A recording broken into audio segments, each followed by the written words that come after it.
Kira kena letak masa kita lah. Betul Saja. Daripada kau fokus pasal Masalah ke apa? masalah isu-isu pasal yang tak perlu nak ambil tahu, Nak bergaduh kat komen ni. bergaduh kat komen, kau nak mempertahankan mana-mana parti politik. Faham. Tak guna. Sebab ini benda tu tak bagi kau duit. Kalau kau bukan cyber trooper, kau mungkin tak dapat duit every time. Faham maksud aku? So kalau kau gaduh, lagi sedih kalau kau gaduh pasal rumah tangga artis. Orang tu tak kenal pun kau. Tak, itu satu. Paling aku sedih, orang tu cuma ada masalah rumah tangga.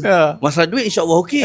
Engkau Masalah duit lagi, rumah tangga lagi, kehidupan lagi, anak-anak macam perangai macam setan lagi. Sebab kau faham maksud aku? Jadi kau ada banyak masalah lebih berarti. Patut kau fokus kat diri kau lah. Faham. So tu aku tengok apa possibilities yang servis aku boleh buat. Kalau orang cakap, kalau orang tanya aku, kau boleh buat tak? Boleh. Walaupun aku tak tahu. Dulu. Aku ambil dulu. Sebab kau boleh belajar, kemudian kau boleh tengok kat YouTube, kau boleh try kat mana-mana every time. Faham. So aku rasa macam itu kot yang buatkan aku survive lah. Faham. Sebab kalau kau tetap boleh, kiranya engkau sekatkan knowledge kau, kemampuan ability kau, lah. skill kau untuk dapat skill baru. Faham.